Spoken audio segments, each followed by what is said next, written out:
Hello साथियों, सभी लोगों को जोहार जोहार दृष्टि चैनल में आप लोगों को स्वागत है। मैं सतीश कुमार आज आप लोगों के बीच फिर से एडिटोरियल करंट अफेयर्स वार्षिकी 2025 लेकर के आया हूं। और आज हम लोग बहुत ही महत्वपूर्ण टॉपिक पर चर्चा करेंगे, जो है वह केंद्र सरकार की प्रमुख योजनाएं 2024-25 की प्रमुख योजनाएं। और यह बहुत ही महत्वपूर्ण टॉपिक है। गवर्नमेंट एग्जाम में प्रत्येक यहाँ से सवाल पूछा जाता है, हमेशा योजना से लेकर के। तो चलिए हम लोग शुरुआत करते हैं, हम लोग इस पर चर्चा करते हैं। आप लोग बने रहिएगा मेरे यूट्यूब चैनल पर और लाइक कीजिएगा, सब्सक्राइब कीजिएगा और अपने साथियों के साथ शेयर कीजिएगा ताकि उन लोगों को भी यह लाभदायक हो। तो चलिए हम लोग शुरुआत करते हैं। जो विभिन्न मंत्रालयों की योजना है, वह इस योजना कौन सा मंत्रालय योजना लाया है केंद्र सरकार में, तो आज हम लोग उस पर भी देखेंगे। जारीकर्ता को देखेंगे, योजना का कार्यक्रम देखेंगे और मुख्य बिंदु और उद्देश्य भी देखेंगे कि योजना जो आया है सो उसका उद्देश्य क्या है। तो चलिए शुरुआत करते हैं हम लोग। जो जारीकर्ता केंद्र सरकार के द्वारा देखिए योजना शुरू की गई है, वन नेशन वन सब्सक्रिप्शन, बीमा सखी योजना, आयुष्मान भारत वंदना योजना, प्रधानमंत्री विद्या लक्ष्मी योजना और प्रधानमंत्री इंटर्नशिप योजना। तो चलिए हम एक एक करके इसका उद्देश्य मुख्य बिंदु पर चर्चा करेंगे। सबसे पहले है आपका वन नेशन वन सब्सक्रिप्शन, बहुत इंपॉर्टेंट है। यह जो 1 जनवरी 2025 को लॉन्च किया गया है, इसका उद्देश्य कि इस योजना का उद्देश्य कि पूरे देश में जितने भी छात्रों और शिक्षकों रिसर्चर हेतु उच्च गुणवत्ता वाली शिक्षा तक पहुँच को आसान बनाना है, यह इसका उद्देश्य है। ठीक है। अगला है बीमा सखी योजना, बहुत इंपॉर्टेंट है, पूछा गया सवाल है करंट अफेयर्स में। प्रधानमंत्री जो बीमा सखी योजना है, 9 दिसंबर 2024 को लॉन्च किया गया है और इसका जो उद्देश्य है, मुख्य बिंदु है इसका, प्रधानमंत्री नरेंद्र मोदी ने यह कहाँ से लॉन्च किया है, तो पानीपत से। ठीक है, बहुत ही इंपॉर्टेंट क्वेश्चन है कि प्रधानमंत्री इनको पानीपत से इस योजना को लॉन्च किया है और यह योजना जो है सो LIC के अंतर्गत चलाई जाएगी। इसका उद्देश्य महिला सशक्तिकरण, महिला को सशक्त करना और वित्तीय समावेशन, 2 लाख महिलाओं को रोजगार प्रदान करना।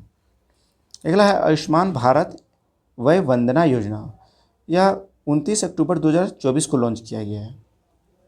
इसका उद्देश्य कि यह योजना के तहत 70 वर्ष और उससे अधिक आयु के वरिष्ठ नागरिकों को प्रति वर्ष 5 लाख रुपए तक का मुफ्त स्वास्थ्य बीमा कवरेज प्रदान किया जाएगा। अर्थात 5 लाख रुपए मुफ्त स्वास्थ्य बीमा उन्हें प्राप्त किया जाएगा जिनका 70 वर्ष से अधिक आयु है। ठीक है। अगला है प्रधानमंत्री विद्या लक्ष्मी योजना। इसको जो लॉन्च किया गया है 6 नवंबर 2024 को कैबिनेट ने मंजूरी दिया था प्रधानमंत्री विद्या लक्ष्मी योजना को। इसका उद्देश्य है कि गुणवत्तापूर्ण उच्च शिक्षा प्राप्त करने के लिए वित्तीय सहायता प्रदान करना। ठीक है। अगला है नेक्स्ट है योजना के अंतर्गत अगले 7 वर्षों 2024 से 25 से 2030 से 31 अर्थात 24-25 से लेकर के 30-31 तक वर्ष के लिए 3600 करोड़ रुपये खर्च होंगे और 7.5 लाख रुपये तक के ऋण पर 75% क्रेडिट गारंटी और शिक्षा लोन पर 30% तक की ब्याज छूट प्राप्त होगी। अगला है प्रधानमंत्री इंटर्नशिप योजना, बहुत ही महत्वपूर्ण है, विशेष ध्यान दीजिएगा। इसे लॉन्च किया गया है 3 अक्टूबर 2024 को। इसकी घोषणा जो है सो केंद्रीय बजट 2024-25 में की गई थी, अर्थात इसका जो घोषणा किया गया था बजट में किया गया था 2024-25 की बजट में। इसका उद्देश्य है कि अगले 5 वर्षों में 1 करोड़ युवाओं को इंटर्नशिप के अवसर प्रदान करना है, जिसकी आयु सीमा कितनी होगी, 21 से 24 वर्ष। ठीक है। अगला है दूरसंचार विभाग के द्वारा जारी किया गया है, यह योजना है संचार मित्र योजना। ठीक है, संचार मित्र योजना, इसका उद्देश्य है कि डिजिटल सुरक्षा के लिए युवाओं को सशक्त बनाना है। अर्थात डिजिटल जितने भी डिजिटल सुरक्षा है तो उन लोगों के लिए युवाओं को प्रोत्साहित करना है और उन्हें सशक्त बनाना है। अगला है परियोजना परी, तो यह किसके द्वारा जारी किया गया, तो संस्कृति मंत्रालय के द्वारा जारी किया गया परियोजना परी।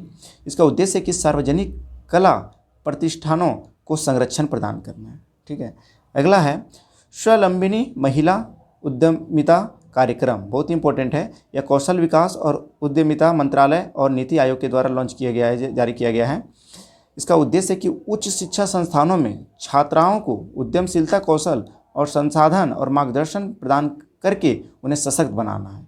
इसे असम, मेघालय और मिजोरम में शुरू किया गया है। यह पूछेगा कि किस किस राज्य में इसे शुरू किया गया, तो आपका ध्यान रखिएगा असम में, मेघालय में और मिजोरम में शुरू किया गया है। ठीक है। अगला है राज्य कर्मयोगी जन सेवा कार्यक्रम, इसे आयुष मंत्रालय के द्वारा जारी किया गया है। उद्देश्य इसका कि अधिक जिम्मेदार और नागरिक केंद्रित कार्यबल को बढ़ावा देना है। इसका उद्देश्य क्या है कि अधिक जिम्मेदार और नागरिक के जितने नागरिक हैं उनके केंद्रित कार्यबल को बढ़ावा देना है। अगला है आदर्श महिला अनुकूल ग्राम पंचायत, बहुत ही महत्वपूर्ण है। यह पंचायती राज मंत्रालय के द्वारा जारी किया गया है। इसका उद्देश्य कि प्रत्येक जिला में कम से कम एक आदर्श महिला अनुकूल ग्राम पंचायत स्थापित करना है। ठीक है। अगला है PME ड्राइव सब्सिडी योजना बहुत ही महत्वपूर्ण है, विशेष ध्यान दीजिएगा इस पर आप लोग।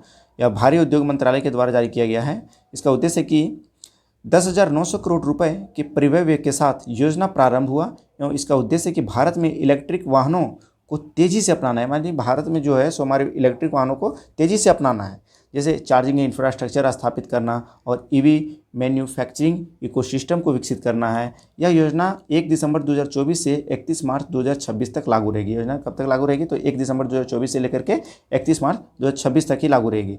फेम योजना 2015 में प्रारंभ, यह अलग चरण है। इस योजना के तहत जितने भी बैटरी से चलने वाली सभी प्रकार के ई वाहन को सब्सिडी दी जाएगी। जितने भी बैटरी से चलती रही है वाहन, उन लोगों को क्या दी जाएगी? सब्सिडी दी जाएगी। ठीक है। अगला है राष्ट्रीय फॉरेंसिक अवसंरचना विकास योजना। यह गृह मंत्रालय के द्वारा जारी किया गया है। देश में राष्ट्रीय फॉरेंसिक विज्ञान विश्वविद्यालय की स्थापना करना एवं देश में आपराधिक न्याय प्रणाली को मजबूत करने के लिए इस योजना की शुरुआत की गई है।